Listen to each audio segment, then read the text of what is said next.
नमस्कार भाई लोग, मित्रों, प्यारे स्टूडेंट बच्चों।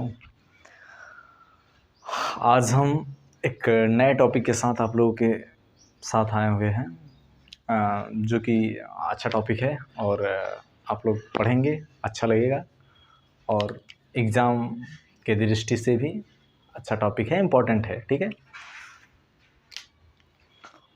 तो इससे पहले वाले वीडियोज़ में हमने कई टॉपिक के बारे में आप लोगों को पढ़ाया था। उम्मीद करते हैं आप लोगों को अच्छा लगा होगा। इसी क्रम में हम जो फीडबैक मिला आपसे उसके द्वारा मोटिवेट होकर नए टॉपिक को लाते हैं। इसीलिए आपका सहयोग अति आवश्यक है हमारे लिए। इसलिए आप अपना प्रेम व्यवहार बनाए रहें, हम अपना कार्यक्रम इसी तरह चलाते रहेंगे। ठीक है, तो आज हम डिस्कस करने वाले हैं मौर्य साम्राज्य के बारे में। किसके? मौर्य साम्राज्य, मौर्यास डायनेस्टी के बारे में। तो आज हमारा जो टॉपिक है मौर्य साम्राज्य। ठीक है, तो आज हम मौर्य साम्राज्य के बारे में स्टडी करने वाले हैं। किसके कौन से साम्राज्य के बारे में? मौर्य साम्राज्य के बारे में स्टडी करने वाले हैं। तो देखिए, हमारे यहाँ इतिहास में बहुत सारी पास्ट में बहुत सारी हमारे यहाँ साम्राज्य हुए। तो उनमें से एक हमारा मौर्य साम्राज्य है, जिसके बारे में आज हम डिस्कस कर रहे हैं। फिर और टॉपिक के बारे में और आगे हम डिस्कस करेंगे और साम्राज्य के बारे में। तो देखिए, मौर्य साम्राज्य से पहले एक साम्राज्य हुआ था। कौन? नंद वंश। नंद वंश। ठीक है, तो नंद वंश के बाद ये मौर्य साम्राज्य आया।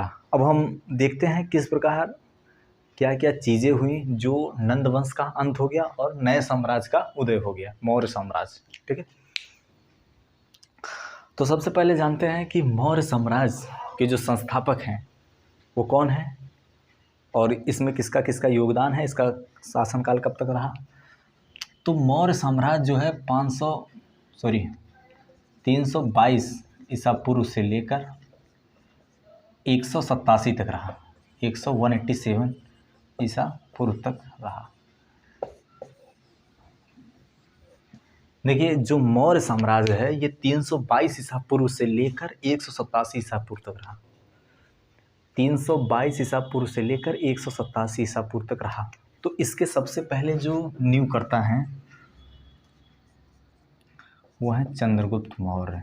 चंद्रगुप्त मौर्य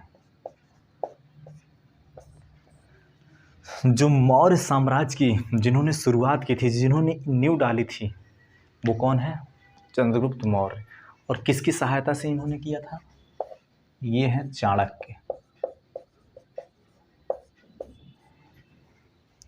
अब देखते हैं, सबसे पहले ये जानिए मौर्य साम्राज्य के जो संस्थापक थे, जिन्होंने नींव डाली थी मौर्य साम्राज्य की, वो है चंद्रगुप्त मौर्य। वो कौन है? चंद्रगुप्त मौर्य। और इनके मंत्री, मतलब ये राजा थे, इनके मंत्री कौन है? चाणक्य। प्रधानमंत्री इनके कौन है? चाणक्य।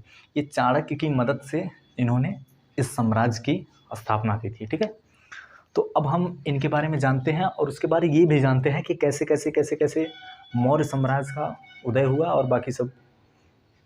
उससे पहले ये जो नंद वंश था इसका अंत हुआ। तो कुछ इनके बेसिक्स के बारे में जान लेते हैं। तो इनका जो जन्म है चंद्रगुप्त मौर्य का, वो 345 ईसा पूर्व में हुआ। 345 ईसा पूर्व में हुआ। देखिए, कंफ्यूज मत होइएगा। यहाँ देखिए 322 ईसा पूर्व से 187 ईसा पूर्व तक है मौर्य साम्राज्य, और आप बोलेंगे भाई साहब ये तो 345 में पैदा हुए, 345 में ये पैदा हुए, 322।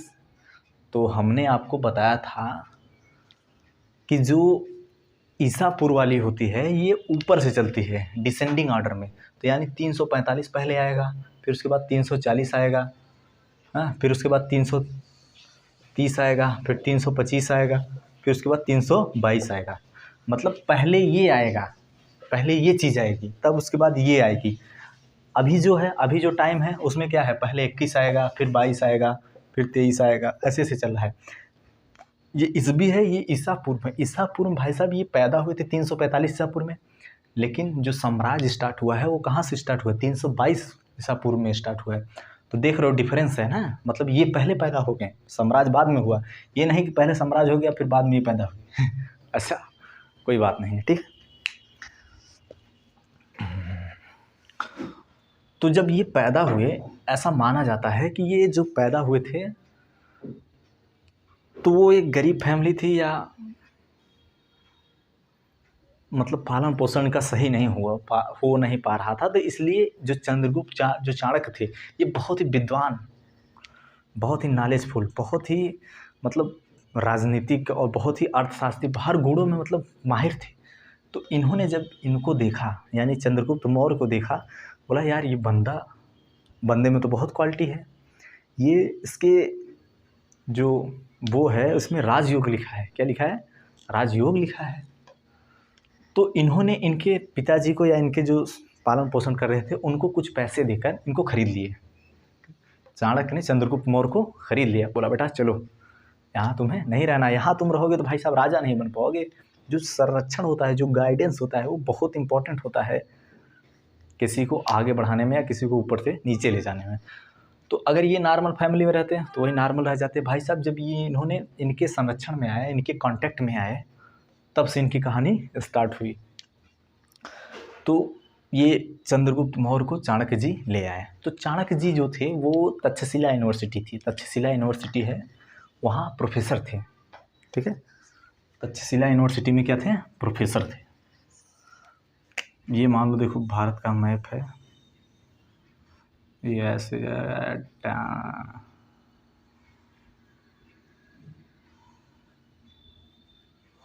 ठीक है। ये जनरली मान लो भारत का मैप है। तो यहाँ जो थी वो कौन सी यूनिवर्सिटी थी? तक्षशिला यूनिवर्सिटी थी। यहाँ कौन सी यूनिवर्सिटी थी? यहाँ पर तक्षशिला यूनिवर्सिटी थी। अब देखिए जब तक्षशिला यूनिवर्सिटी में ये प्रोफेसर थे, इन्होंने ले आए इसको, मतलब माहिर कर रहे थे पढ़ाने लिखाने ये सब में, तो शिक्षा भी दे रहे थे धीरे धीरे। फिर हुआ क्या कि उस समय का एक बहुत ही फेमस राजा इस कौन था? सिकंदर।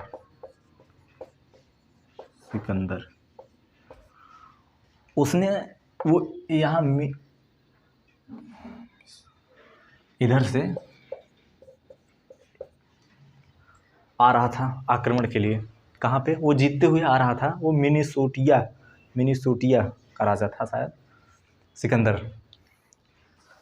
एक मिनट देखते हैं कहाँ का था यार। मिसोडोनिया का था, मिसोडोनिया, सॉरी।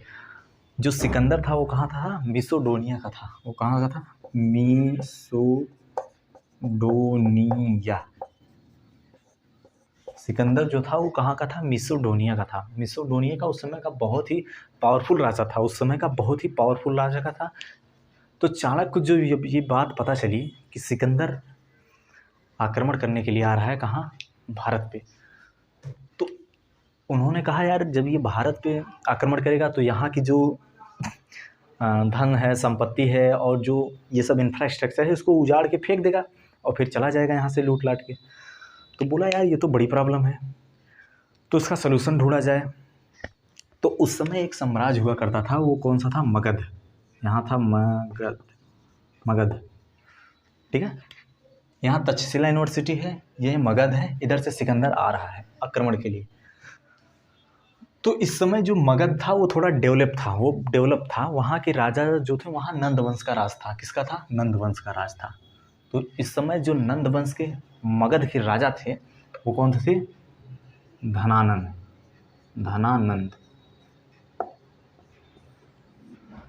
देखो तक्षशिला यूनिवर्सिटी में चाणक्य प्रोफेसर थे। मगध के राजा कौन थे? धनानंद। वो किस वंश के थे? नंद वंश के थे, ठीक है। तो जब सिकंदर की सूचना मिली चाणक्य जी को, तो चाणक्य जी ने कहा कि चलो क्यों ना हम इससे बात करते हैं, मगध के राजा से बात करते हैं, यानी धनानंद से बात करते हैं। तो वो गए, और जो धनानंद था वो भाई साहब ऐसा राजा था, तो वो मदिरा पान में मस्त, नाच गाने में एकदम मस्त, फुल एंजॉयमेंट। नूरा फतेही का सॉन्ग लगा के एकदम बढ़िया से लाइव चल रहा है, बढ़िया बड़ी बड़ी रम की बोतलें हैं, ये सब धनानंद के दरबार में सब चल रहा है। ठीक है, वो उस प्रवृत्ति का था मतलब। और जनता उससे परेशान थी, इतना ज़्यादा जनता पे टैक्स लगा दिए थे, ये सब कर दिए थे, और ये भोग विलास आराम एकदम जितना कंफर्ट जोन था एकदम मस्त था, जितने सारे अनुवांछित लक्षण थे सब उसमें व्याप्त थे। हाँ, तो जब ये पहुँचे चाणक्य जी मगध दरबार में उसके, तो बोले कि धनानंद जी एक समस्या आई है। बोले बोल, कौन सी समस्या आई? बोले एक बहुत ही विकट समस्या आई है साम्राज्य को लेकर। बोले साम्राज्य को लेकर? बोले हम राजा हैं, हमें पता ही नहीं है, और तुम ज्ञानी बन रहे हो, तुम्हें पता है साम्राज्य को लेकर विकट समस्या आने वाली है। तो चाणक्य जी बोले यार ये गजब राजा है यार, हम इसे उतनी दूर से बताओ तक्षशिला से यहाँ तक आए हैं समझाने के लिए, और ये अपने ही दुनिया में मस्त है। बोले एक राजा है सिकंदर, वो आक्रमण करने आ रहा है। तो ये भाई साहब बहुत बड़ा राजा था, ये बोला आने दो देख लेंगे। चंद्रगुप्त चाणक्य ने बोला गजब बेइज्जती है यार, हम यहाँ से आए हैं। धनानंद बोला भाग जाओ, तुम निकलो, जो होगा हम देख लेंगे, तुम जाओ। बोला यार ऐसे कोई बिहेव करता है? तो जो धनानंद था उसने बेइज्जती कर दी चाणक्य की, ढकेल दिया, बोला भाग निकल जाओ दरबार से। बोला यार ढकेल दिया तो वो चाणक्य जी जो थे वो गिर पड़े, और जब वो गिर पड़े तो उनकी शिखा जो चोटी थी वो खुल गई, और जब चोटी खुल गई तो बाकी जो मंत्री मंत्री थे सब हंसने लगे, बोले देखो गिर गया ज्ञानी। तो चाणक्य जी को गुस्सा आ गया, बोले यार हम इतने ब्रिलियंट शास्त्री नॉलेजफुल आदमी, और ये मूर्खों की दरबार में सभा बैठ के बताओ हम पे कमेंट कर रहे हैं, हमें पे कटाक्ष कर रहे हैं। उठे झाड़ते हुए मिट्टी उट्टी, बोले अरे धनानंद सुनो, जो ये तुमने हमारी बेइज्जती की है ना बेटा, ये हमारी बेइज्जती नहीं है, तुमने अपना विनाश किया है। वहीं कसम खा गए, प्रतिज्ञा ले ली कि बेटा धनानंद जब तक तुम्हारे वंश का मतलब नंद वंश का, तुम्हारे राज्य का, तुम्हारे इस घमंड का जब तक जड़ से हिला नहीं देंगे ना, तब तक ये शिखा जो खुली है तुम्हारी वजह से इसको बांधेंगे नहीं, देख लेना। तो धनानंद बोला यार गजब है, वो सब मजाक बना लिए, इसको हल्के में ले लिए, और वो चाणक्य जी इतना बोल के चले आए। इतना बोल के कहाँ चले आए? तो थोड़ा चिंतित थे, बैठे थे ऐसे सोच रहे थे यार बोल तो दिए हैं, अब देखते हैं होता क्या है। ऐसा सोच रहे थे तो उनके दो बहुत शिष्य थे, बहुत ही मतलब ब्रिलियंट शिष्य थे, एक चंद्रगुप्त मौर्य थे, एक और था कोई। बुलाया उनको, बोले यार आज एक एग्ज़ाम होगा। तो सब बोले यार गुरुजी एग्ज़ाम होगा? बोले ठीक है तैयार हैं हम। दोनों शिष्य बोले ठीक है तैयार हैं, देखते हैं कौन सा एग्ज़ाम होगा। तो गुरुजी बोले वो देख रहे हो सामने जो घर है? बोले हाँ ठीक है देख रहे हैं गुरुजी। बोले उसमें एक बंदा सोया हुआ है, एक बंदा सोया हुआ है, उसके गले में मैंने एक माला डाली है। माला जो कि ऐसी माला थी वो नॉर्मली निकलेगी नहीं, एकदम साइज की थी माला। तो माला डाले हुए हैं, वही माला को लाना है। तो बोले ठीक है गुरुजी, लेकिन बोला चाणक्य ने बोले एक बेटा शर्त है, न वो व्यक्ति जो सोया है बंदा वो उठना नहीं चाहिए, और जो गले में उसकी माला है वो टूटनी भी नहीं चाहिए। माला मेरे को चाहिए लेकिन वो व्यक्ति को उठना नहीं चाहिए और न ही माला टूटनी चाहिए। तो शिष्य बोले ठीक है गुरुजी ट्राई करते हैं। तो पहला शिष्य गया, देखा सोया था, माला पड़ी थी गले में, देखा इधर उधर किया, बोला यार इम्पॉसिबल। गुरुजी से बोला गुरुजी इम्पॉसिबल, ऐसा हो ही नहीं सकता कि वो उठे ना और माला भी निकल जाए। तो दूसरा शिष्य बोले चंद्रगुप्त तुम जाओ। चंद्रगुप्त गया, वो भी देखा, हाँ यार बात तो सही है, या तो ये उठ जाएगा या तो माला टूट जाएगी। वो ले आया, वो माला ले आया, चंद्रगुप्त माला ले आया। चाणक्य ने बोला वाह बेटा गजब कमाल हो गया, तुम राजा बनेगा, तुम ब्रिलियंट स्टूडेंट, तुम्हारे पास प्रैक्टिकल नॉलेज है। फर्स्ट वाले से बोला देखो बेटा तुम सिर्फ थ्योरी पे जोड़ देते हो, ये चंद्रगुप्त प्रैक्टिकल नॉलेज है इसके पास। तो बोले वाह, शाबाशी उसे दे दिया। तो जो फर्स्ट वाला था वो बहुत कंफ्यूज हुआ, यार चंद्रगुप्त एक बात नहीं समझ में आई यार, यार हमहू गए थे वो माला निकालने यार, निकली नहीं माला, और इम्पॉसिबल बोल दिए, गुरुजी गुस्सा उस्सा हो गए, और तुम कैसे कर दिए यार। बोला यार सिंपल है भाई साहब, हमने देखा माला टूटेगी नहीं, टूटनी भी नहीं चाहिए माला, और वो व्यक्ति उठना भी नहीं चाहिए, और चूँकि माला गुरुजी की चाहिए, गुरुजी इंपॉर्टेंट है, तो हमने लॉजिक लगाया कि भाई साहब आदमी है, सुला दिया, हमेशा के लिए सुला दिया, मतलब काट के माला निकाल लिया, मुंडी काट दिया, माला निकाल लिया, व्यक्ति कभी नहीं उठेगा। बोला वाह यार। तो यहाँ तक हो गई। तो फिर चंद्रगुप्त मौर्य को ट्रेन किया सिकंदर से युद्ध के लिए।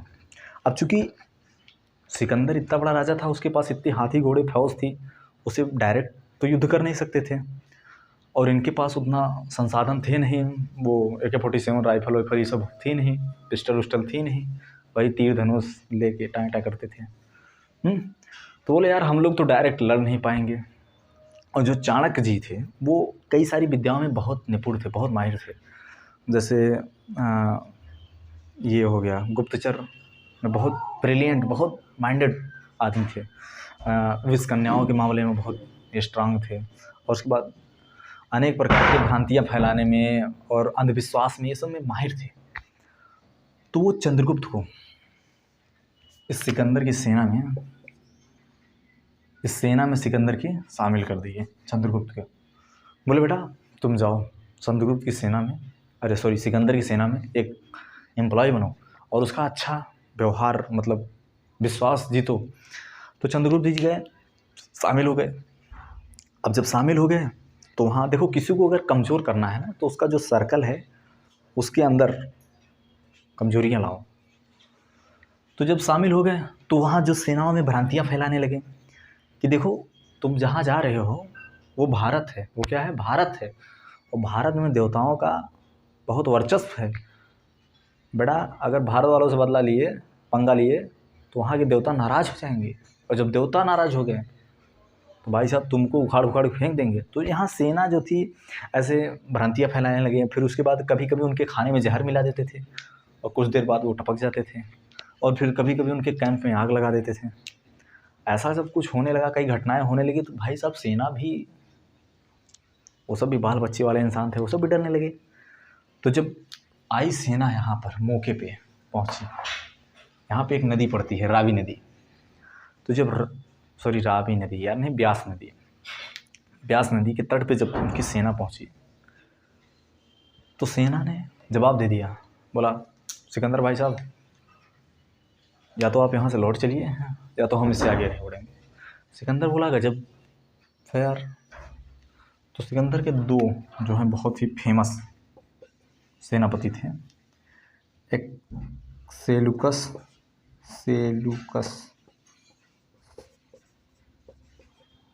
निकेटस, और दूसरा था निरियाकस। ये जल सेनापति था और ये थल वाला था, ठीक है। तो बोले यार तुम लोग क्या बोलते हो? तो बोले ठीक है सर, जब सब बोल रहे हैं, हमारी सेना बोल रही है, तो चलते हैं। पहली बात। दूसरा रीजन ये भी था, सेना बहुत दूर से आ रही थी, पैदल मार्ग था, वो सब थक भी चुके थे, इसलिए वो सब आगे नहीं बढ़े। यहाँ से उन्होंने लौट गए। लेकिन जब ये यहाँ से जब लौट गए तो एक जगह पड़ता है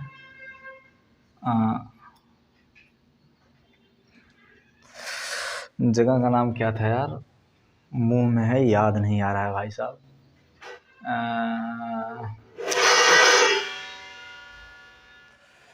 इराक के समीप एक जगह पड़ती है बेबीलोन। एक जगह है बेबीलोन। यहाँ जब सिकंदर पहुँचा बेबीलोन पे, यहाँ से वापस हो गया। तो जब सिकंदर यहाँ से जब वापस हो गया बेबीलोन से, तो जब यहाँ से ब्यास नदी से वापस हो गया। जब यहाँ बेबी लाने पहुँचा तो उसके पेट में अचानक एक दर्द हुआ, अचानक बहुत तगड़ा दर्द हुआ, और जिसके कारण उसकी डेथ हो गई, मृत्यु हो गई यहाँ से।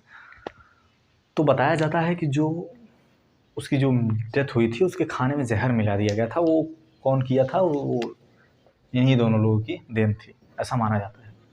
ठीक है।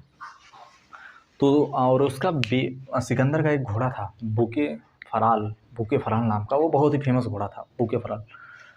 तो यहाँ से भाई साहब अब सिकंदर की कहानी ख़त्म। ठीक है। अब सिकंदर साहब को निपटा दिया गया, चंद्रगुप्त मौर्य ने निपटा दिया सिकंदर जी को। लेकिन जो ये था सेल्यूकस निकेटस, ये दिमाग लगा रहा था, माइंड, कि यार ऐसा भी हो सकता है कि भगवान नाराज़ हो जाएं और उसके बाद सेना के कैंप में आग लग जाए, सेना खाने में जहर हो जाए, सेना मर जाए। ऐसा कैसे हो सकता है यार, कुछ तो गड़बड़ है, चलो पता करते हैं। इसने मूड बनाया 305, इसमें 305 ईसा पूर्व में इसने मूड बनाया कि भाई साहब अपन फिर से आक्रमण करेगा। अपन क्या करेगा? फिर से बाउंस बैक करेगा, फिर से आक्रमण करेगा, देखते हैं कौन सा देवता आते हैं। तो चंद्रगुप्त ने बोला ठीक है भाई, आओ तुमको भी देख लेते हैं। तो जब इतना सब कुछ हो गया तो थोड़ा बहुत इनकी भी सेना वना बनाई गई, और उसके बाद इन्होंने भी अपने असलहे पिस्टल उस्टल ये सब थोड़ा जुगाड़ किए। इंडिया वालों में एक जुगाड़ चलता है, यूपी बिहार खासकर, कट्टा वट्टा बनवाए, रामपुरी चाकू को मंगवाया बढ़िया वाली, एकदम खच खच खच खच खच चलने लगी। तो फिर जब सेल्यूकस निकेटस जी आए हमला करने, किस पे? ये चंद्रगुप्त मौर्य पे। जब इन्होंने हमला किया तो चंद्रगुप्त के पास थे थोड़े बहुत हथियार थे, मार ढाई ढाई ढाई ढाई मारे। अंतिम में सेल्यूकस निकेटस जी हार गए, हारने वाले थे। तो ये तो भाई बुद्धिमान था, सेनापति था, नॉलेज था इसके पास, ज्ञान था। बोला यार हार जाएंगे, कुछ फ़ायदा होगा नहीं विशेष, और इतना दूर से आए हैं, हार भी जाएंगे, मज़ा नहीं आएगा। मार दौड़ देंगे झूठे ही, इससे बढ़िया समझौता कर लेते हैं और फिर अपने देश चले जाएंगे। किसे पता हुआ कि हम यहाँ से हार के आए हैं, जीत के आए हैं। तो इसने बोला भाई चंद्रगुप्त समझौता करेंगे। चंद्रगुप्त ने बोला वाह ठीक है भाई, युद्ध भी ना हो, समझौता हो जाए, इससे अच्छी क्या बात है। इसकी बेटी थी हेलेना और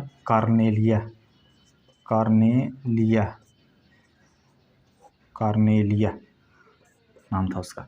सेल्यूकस निकेटस की बेटी थी। ये 305 ईसा पूर्व में लड़ाई हुई थी इनकी हेलेना बहुत ही सुंदर थी, बहुत ही अच्छी लड़की थी कार्नेलिया। सेल्यूकस निकेटस ने बोला भाई साहब अपन सोच रहे हैं ना अब शादी कर लो। तो चंद्रगुप्त मौर्य बोले वाह ये तो भाई डबल ऑफर दे रहा है। चंद्रगुप्त मौर्य बोले वाह तो डबल ऑफर दे रहा है। उनके मन में लड्डू फूटा, और भाई साहब लड़की बढ़िया थी। बोले ठीक है कोई बात नहीं, अपन शादी कर लेते हैं। शादी कर लिए। जब इससे शादी हुआ तो फिर ये भी भाई राजा था, इंचार्ज मिला था जब इनकी मृत्यु हुई थी सिकंदर की। इसने काबुल, कंधार,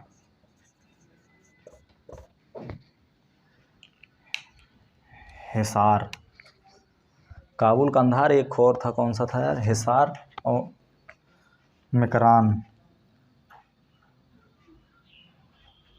हेरात और मकरान, खैरात में मिला यानी हेरात और मकरान। सेल्यूकस निकेटस जब हार गया युद्ध में, उसने अपनी बेटी को आगे लाया। उसने अपनी बेटी हेलेना कार्नेलिया को, जो कि बहुत सुंदर थी, जब चंद्रगुप्त मौर्य ने देखा तो बोला भाई साहब बढ़िया है, ले चलो हेलेना को। तो इसने शादी कर दिया चंद्रगुप्त मौर्य से। और फिर क्या किया, ये राजा भी था रॉयल, उसने बोला भाई साहब ऐसे सूखे सूखे शादी होगी यार, मज़ा नहीं आएगा। इसने काबुल, कंधार, हेरात और मकरान, ये 4 प्रांत, बड़े बड़े प्रांत को गिफ्ट में दे दिया। बोला ले जाओ दहेज में। बोला तुम भी क्या याद रखोगे, हेलेना के साथ ये काबुल कंधार हेरात और मकरान, काबुल कंधार हेरात और मकरान, ये 4 प्रांत है, ये इंपॉर्टेंट है। ठीक है, पूछ देगा भाई साहब सेलुकस निकेटस ने वो कौन कौन से प्रांतों को दिए थे, तो काबुल को दिया था, कंधार को दिया था, काबुल, कंधार, हेरात और मकरान, ये सब दे दिए कहाँ, दहेज में, गिफ्ट में दे दिए किसे, चंद्रगुप्त मौर्य को। और 305 ईसा पूर्व में इनका युद्ध हुआ था चंद्रगुप्त मौर्य से। ठीक है, अब जब चंद्रगुप्त मौर्य ये सब ले वो क्या है भाई साहब, तो थोड़ा बहुत कॉन्फिडेंस आ गया कि यार हम तो वो हो गए, राजा हो गए, बड़े हैं सब, मगध थोड़ा बहुत प्रांत इधर पंजाब का, सिंध का ये सब जीत लिए थे, इधर इनका साम्राज्य हो गया था, 4 गिफ्ट में भी पाए थे, थोड़ा और बड़ा साम्राज्य हो गया था, तो राजा बन गए। अब चाणक्य ने बताया कि बेटा एक और प्रॉब्लम है, मेन प्रॉब्लम अभी बाकी है। चंद्रगुप्त ने बोला गुरु जी बताओ यार कौन सी प्रॉब्लम है, अब तो अपन राजा बन गया यार, अब कौन प्रॉब्लम है। बोला यार असली प्रॉब्लम अभी बाकी है। बोला कौन सा है। बोला यार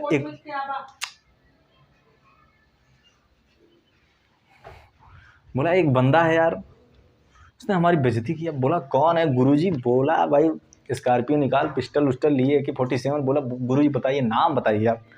बोला यार धनानंद राजा है मगध का। बोला यही है। वहाँ से चंद्रगुप्त मौर्य ने लोड किया, तमंचा वमंचा स्कॉर्पियो लिया, मिर्ज़ापुर में जैसे मुन्ना भैया चलते थे वैसे पहुँच गए जौनपुर का कंट्रोल लेने। वो जौनपुर पहुँचे तो ये भैया चले गए कहाँ, धनानंद के पास, मगध का कंट्रोल लेने। अब धनानंद के पास भाई साहब 2.5 लाख की सेना थी, हाथियाँ थी, बहुत सारे सेना थे, हाथी फाथी थी, बहुत थी इनके पास। वही 4-6 लेके गए थे अपना जुगाड़। अब पहुंच गए वहाँ, गेट पे बोल रहे हैं भैया धनानंद कौन है, बाहर निकलो आज फरियाद देंगे, हेन तेन ऐसे बोल रहे थे। अब धनानंद वाले पकड़ के इनको पीट दिए और बड़ी मारहान मार दिए भाई साहब। अंतिम में बेचारे लोगों को जान बचा के भागनी पड़ी। आए एक घर था, झोपड़ी थी, उसमें पीछे छुपे हुए थे। तो वहाँ एक माँ, बूढ़ी माँ थी, वो खाना बना रही थी, खिचड़ी बनाई थी, अपने बेटों को निकाली थाली में, गरम गरम खिचड़ी थी, उनका बेटा छोटा खिचड़ी में हाथ डाल दिया। माँ बोली अबे यार तुम चाणक्य चंद्रगुप्त जैसा मूर्खों वाली हाल कर रहे हो। चाणक्य सुने यार हम लोग को मूर्ख बोल रही है। अब माँ बोली, माता जी बोली कि बेटा देखो खिचड़ी गरम है, बीच में हाथ डालोगे तो जल जाओगे, किनारे किनारे से आराम आराम से खाओ। तो चंद्रगुप्त को, चाणक्य को समझ में आया, ओ असली खेल तो यहाँ हुआ। बोला चंद्रगुप्त चलो चलो फिर से चलते हैं, फिर तैयारी करते हैं। बोला क्या हुआ गुरुजी। बोला अभी असली खेल समझ में आया, हमने डायरेक्ट बीच में हाथ डाल दिया था मगध के, धनानंद के, तो जब भाई साहब बीच में डालोगे तो जल ही जाओगे, इसीलिए ये हाल हुआ हमारा। साइड से हमला करते हैं, साइड से। तो गए, सेना उना मजबूत किए थोड़ा बहुत, और फिर उसके बाद ये जो मगध के किनारे किनारे के जो प्रांत थे, इनके साथ समझौता किए, इनके साथ बातचीत की, इनको तोड़ना शुरू किए। जब किसी को कमज़ोर करना हो ना, तो उसके इंटरनल जो होता है सिस्टम, उसको वीक करिए, उसको कमज़ोर करिए, वो खुद ही कम टूट जाएगा। तो जब इन्होंने ये सब को तोड़ दिया, फिर आए, तो इसी बीच एक घटना हो गई। क्या हुआ, एक दिन चंद्रगुप्त मौर्य ने बोला चाणक्य से, गुरुजी एक समस्या है। बोले बेटा बोलो क्या समस्या है। बोले गुरुजी क्या प्रेम करना गलत है। गुरुजी बोला नहीं वत्स, बिल्कुल नहीं, प्रेम करना सबका अधिकार है, तुम भी करो, सब करो, हेन तेन। तो बोले गुरुजी ये जो धनानंद है इसकी बेटी है दुर्धरा, इससे अपन को प्रेम हो गया। चंद्रगुप्त मौर्य ने बोला कि धनानंद की बेटी से अपन को प्रेम हो गया। चाणक्य ने बोला कि बेटा देखो प्रेम करना गलत नहीं है, पर तुम्हारे लिए गलत है, क्योंकि अपन अखंड भारत का सपना लेके चले हैं। क्या लेके चले हैं, अखंड भारत का सपना लेके चले हैं, तो उसमें ये जो है बाधा बनेगा, इसलिए बेटा ऐसा मत करो। तो बोले ठीक है गुरुजी, कोशिश करते हैं। तो फिर ये लोग आए, धनानंद को मारे, दुर्धरा को दूसरी पत्नी बना के। पहली पत्नी उनकी थी हेलेना कार्नेलिया, दूसरी पत्नी कौन सी थी? दुर्धरा। और इसी से इनके अगले वंशज यानी बिंबिसार दुर्धरा का पुत्र था। दुर्धरा का पुत्र था कौन? बिंबिसार। दुर्धरा का पुत्र कौन था? बिंबिसार। चंद्रगुप्त मौर्य के बाद मौर्य साम्राज्य का राजा कौन बना? बिंबिसार बना। कौन बना? बिंबिसार। चंद्रगुप्त के बाद बिंबिसार, बिंबिसार के बाद अशोक। अशोक जो था बहुत ही मतलब समझ लीजिए महान अकबर, महान अशोक, महान कहते हैं, वास्तव में बहुत महान राजा था। मौर्य साम्राज्य का सबसे महान राजा अगर कोई हुआ है सबसे, तो वो है अशोक। अशोक स्टार्टिंग में बहुत ही निर्दयी राजा हुआ करता था, बहुत ही क्रूर राजा था, बट उसने एक युद्ध लड़ा, उसमें बहुत ही निर्दोष लोगों की हत्याएं हुई, जाने गई। वहाँ से उसका हृदय परिवर्तन, माइंड चेंज हो गया और उसने संन्यास ले लिया। कहा आज से अशोक कभी हथियार नहीं उठाएगा। वहाँ से उसने चेंज कर दिया सब कुछ। और सबसे महान जो राजा था वो कौन सा हुआ? अशोक। हाँ, तो हम लोग चंद्रगुप्त मौर्य के बारे में पढ़ रहे थे, तो इन्होंने यहाँ से ये धनानंद से दुर्धरा, दुर्धरा इनकी पुत्री थी, इनसे शादी करके और इनसे जो पुत्र हुआ वो बिंबिसार हुआ। ठीक है, अब इतना हो गया। और हाँ, एक चीज़ और बताएं, एक चीज़ और नहीं भूल गए, ये जो सेल्यूकस निकेटस था, ये एक दूत भेजा। ये कौन सा भेजा? एक दूत भेजा। ये सेल्यूकस निकेटस एक दूत भेजा। किसके दरबार में? दूत भेजा, जिसका नाम था मेगास्थनीज। ये देखिए बहुत ही इंपॉर्टेंट क्वेश्चन है, पूछेगा कि मेगास्थनीज जो कि था वो दूत था, किसका था? सेल्यूकस निकेटस था। मेगास्थनीज किसका दूत था? सेल्यूकस निकेटस था। वो किसके दरबार में भारत आया? वो किसके शासनकाल में भारत आया? तो भैया मार दीजिएगा आंख मूंद के, चंद्रगुप्त मौर्य, चंद्रगुप्त मौर्य, चंद्रगुप्त मौर्य। तो सेल्यूकस निकेटस ने एक मेगास्थनीज को भेजा कि भाई जाओ देखो, हेलेना को युद्ध में जीत के ले गए, पता चला ठीक उख हैं कि कहीं टपका दिए। तो इसने न्यूज़ भेजा, नहीं भाई साहब सब बढ़िया चल रहा है। तो इसने एक बुक लिखी। मेगास्थनीज किसके दरबार में आया था? चंद्रगुप्त मौर्य के। तो इसने एक बुक लिखा, उसका नाम था क्या? इंडिका। मेगास्थनीज की बुक देखिए। मेगास्थनीज किसके दरबार में भारत आया? किसके शासनकाल में? चंद्रगुप्त मौर्य की। उसने किताब कौन सी लिखी? इंडिका। तो इंडिका में उसने मौर्य साम्राज्य के बारे में बहुत ही डीप, बहुत ही अच्छे से लिखा, और उसने भारत के बारे में बताया कैसे कैसे यहाँ के संस्कार हैं, कैसे कैसे परंपराएं हैं, कैसे कैसे राजा राज करते हैं, इन सब चीज़ों के बारे में बताया। तो ये मेगास्थनीज को जानते रहिए। सेल्यूकस निकेटस, सेल्यूकस निकेटस किसका दूत था? सेल्यूकस निकेटस किसका सेनापति था? सिकंदर का। सिकंदर के कितने सेनापति थे? 2 सेनापति थे, एक सेल्यूकस निकेटस था, एक नेरियाकस था। नेरियाकस कौन सा था? जल सेनापति था। ठीक है, सेल्यूकस निकेटस इनके मरने के बाद इसकी मृत्यु कहाँ हुई थी? बेबीलोन में। इसकी मृत्यु, सिकंदर की मृत्यु कहाँ हुई थी? बेबीलोन में। सिकंदर का घोड़े का नाम बूके फरान। ठीक है, और फिर उसके बाद ये काबुल, ये 4 प्रांत दिए थे, काबुल, कंधार, हेरात और मकरान। इसकी बेटी का नाम था हेलेना और कार्नेलिया। हेलेना और कार्नेलिया इसकी दूसरी पत्नी, चंद्रगुप्त मौर्य की दूसरी पत्नी थी दुर्धरा। दुर्धरा से किसकी प्राप्ति हुई? बिंबिसार की। बिंबिसार फिर आगे चल के चंद्रगुप्त मौर्य का उत्तराधिकारी बना। ठीक है, तो इतना हुआ। अब देखिए चाणक्य के बारे में कुछ जान लेते हैं। चाणक्य जो थे, इनको कौटिल्य के नाम से भी जाना जाता है। कौटिल्य, क्योंकि ये कुड़ी पुत्र थे, कुड़ी पुत्र, इसलिए इनको कौटिल्य के नाम से भी जाना जाता था। चाणक्य को कौटिल्य के नाम से जाना जाता था, क्यों? क्योंकि ये कुड़ी पुत्र थे। ठीक है, और चाणक्य ने एक पुस्तक लिखी थी। चाणक्य ने कौन सी पुस्तक लिखी थी? चाणक्य ने एक पुस्तक लिखी थी जिसका नाम था क्या? अर्थशास्त्र। अर्थशास्त्र। अब देखिए ये पुस्तक लिखी थी, क्वेश्चन आता है कि जो अर्थशास्त्र थी वो किसने लिखा था? तो ये चाणक्य ने लिखा था, लेकिन वो रिलेटेड किससे थी? वो भाई साहब रिलेटेड थी पूरी राजनीति से। राजनीति से, ठीक है, जो राजनीति से, जो अर्थशास्त्र जो पुस्तक थी वो चाणक्य की, वो किससे रिलेटेड थी? पूरी राजनीति से रिलेटेड थी। किससे थी? पूरी की पूरी राजनीति से रिलेटेड थी।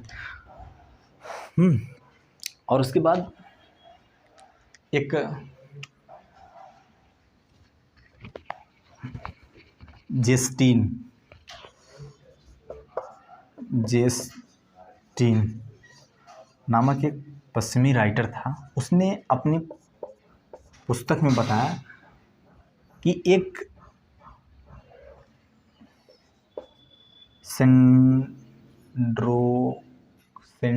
सेंडोनिकस से कुछ था यार, कहा था भाई साहब, सेंड्रोकोटस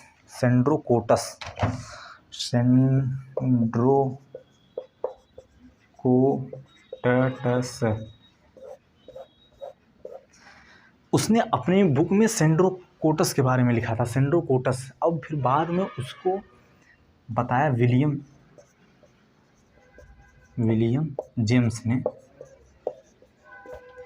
जेम्स ने बताया कि ये जो सेंड्रोकोटस है ये कोई और नहीं है, ये कौन है? चंद्रगुप्त मौर्य है। तो देखिए जेस्टिन ने सेंड्रोकोटस के बारे में लिखा था। सेंड्रोकोटस के बारे में बताया कौन? विलियम जोन्स ने बताया कि ये जो चंद्रगुप्त मौर्य है यही कौन है? ये है सेंड्रोकोटस। ठीक है, देखते हैं भैया कुछ छूटा तो नहीं। अर्सा सेल्यूकस ने कालनेरिया बन रहा। हाँ, और जो चंद्रगुप्त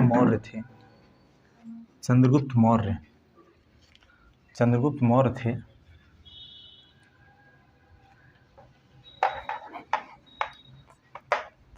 इन्होंने जैन धर्म फॉलो किया था। कौन सा धर्म? जैन धर्म। इन्होंने कौन सा? देखिए क्वेश्चन आएगा कि चंद्रगुप्त मौर्य किस धर्म से संबंधित थे, किस धर्म को अपनाते थे? तो जो चंद्रगुप्त मौर्य था वो जैन धर्म को अपनाते थे। कौन से धर्म को? जैन धर्म को। तो वो जैन धर्म के लिए कहाँ चले आए? कर्नाटक। कहाँ चले आए? कर्नाटक। यहाँ से कर्नाटक चले आए। ठीक है, कहाँ चले आए? कर्नाटक चले आए। और कर्नाटक में किसके संरक्षण में? देखिए हमने जब आपको जैन धर्म पढ़ा रहे थे तो बताए थे कि जब मगध में अकाल पड़ा था तो दो ग्रुप थे, एक स्थूलबाहु, एक भद्रबाहु। तो भद्रबाहु लोग भी यहाँ से कर्नाटक चले गए थे।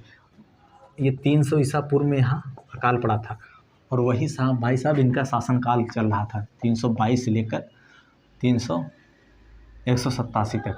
ठीक है, तो वही इन सब चंद्रगुप्त मौर्य का इस सब का शासनकाल चल रहा था।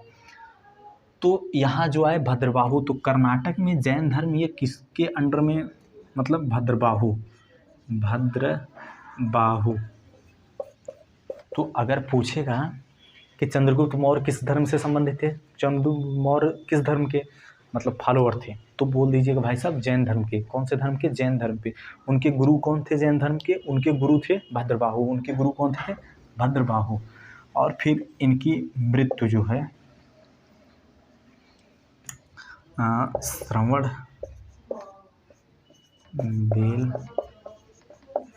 बेलगोला है। इनकी मृत्यु कर्नाटक में श्रवण बेलगोला में हुई। इनकी मृत्यु कब हुई? चंद्रगुप्त मौर्य की कर्नाटक के कहाँ? श्रवण बेलगोला में हुई। इनके गुरु कौन थे? भद्रबाहु थे। ये किस धर्म से फॉलोअर थे? जैन धर्म के। और इनके प्रधानमंत्री कौन थे? वो चाणक्य थे। ठीक है,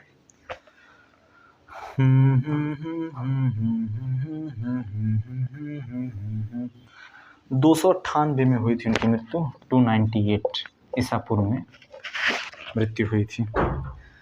और तो हमें नहीं लगता कि कोई पॉइंट छूटा है। ठीक है, एक चीज़ और कि इन्होंने जब इनको गिफ्ट मिला काबुल, कंधार, हेरात, मकरान जब मिला तो फिर उसके बाद एक बार पता चला इनको कि भाई साहब इनकी बिटिया बताई होगी कि हमारे पिताजी जो हैं उनके पास हाथी नहीं है, हाथियों की कमी है, या किसी और से पता चला होगा। तो चंद्रगुप्त मौर्य ने 500 हाथी, कितने? 500 हाथी, कितने? 500 हाथी भिजवाए थे। किससे? सेल्यूकस निकेटस को। ठीक है, तो अब एक बार पूरा शुरू से जान लेते हैं।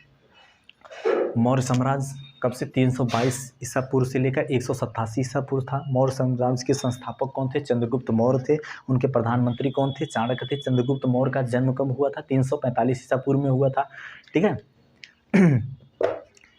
और चंद्रगुप्त मौर्य किस धर्म के फॉलोअर थे? जैन धर्म के थे। उनके गुरु कौन थे? भद्रबाहु थे। और चंद्रगुप्त मौर्य की मृत्यु कहाँ हुई? श्रवणबेलगोला में हुई, 298 ईसा पूर्व में हुई। ठीक है। इनकी पत्नी कौन थी? इनकी पत्नी थी, 2 पत्नी थी। दुर्धरा थी, एक जिनसे बिंबिसार का जन्म हुआ, और दूसरा थी कार्नेलिया, हेलेना और कार्नेलिया। ठीक है, हेलेना और कार्नेलिया। और इसके बाद इन्होंने सिकंदर की सेना में भ्रांतियाँ फैलाकर सिकंदर को वापस कर दिया। फिर 305 ईस्वी नहीं, सॉरी, ईसा पूर्व में सेल्यूकस निकेटस के साथ युद्ध लड़ा, जिसमें सेल्यूकस निकेटस की पराजय हुई। और उसके बाद उसकी बेटी से इन्होंने शादी कर लिया। फिर उसके बाद देखो, इसकी बेटी से भी इन्होंने हरा कर शादी कर ली। फिर इसकी बेटी को भी इन्होंने धनानंद, ठीक है।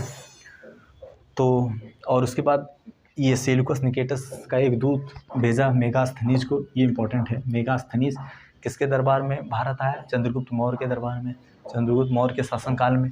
फिर उसके बाद इसने कौन सी पुस्तक लिखी? इसने इंडिका नामक पुस्तक लिखी। इंडिका में पूरा भारत के बारे में और सबसे ज़्यादा मौर्य साम्राज्य के बारे में, राजाओं के बारे में अच्छे से डिस्क्राइब किया गया है।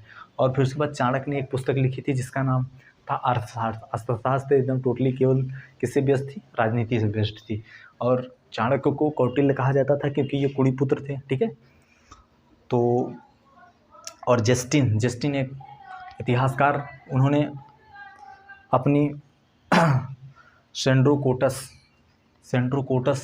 कहा था उन्होंने बताया था कि एक सेंड्रोकोटस नाम का राजा है, उसके बारे में ऐसे बताया था। लेकिन उसे नहीं पता था कि जो सेंड्रोकोटस है ये चंद्रगुप्त मौर्य है। तो फिर किसी ने बताया? विलियम जोन्स ने बताया कि भाई साहब जो लिखे हो ये सेंड्रोकोटस, ये कोई और नहीं, ये कौन है? चंद्रगुप्त मौर्य है। ठीक है। अब इसके बाद बिंबिसार हुए। बिंबिसार के बाद अशोक महान कलाकार थे, मतलब राजा थे। तो अब हम इतना पढ़ा दिए हैं, आप सब इतना रिवाइज़ करिएगा। जहाँ आपको डाउट हो आप कमेंट करिएगा, फिर उसके बाद बताते हैं। फिर उसके बाद अभी आगे अपन लेक्चर में आगे बताएगा। ठीक है। तब तक के लिए धन्यवाद। जय हिंद, जय भारत।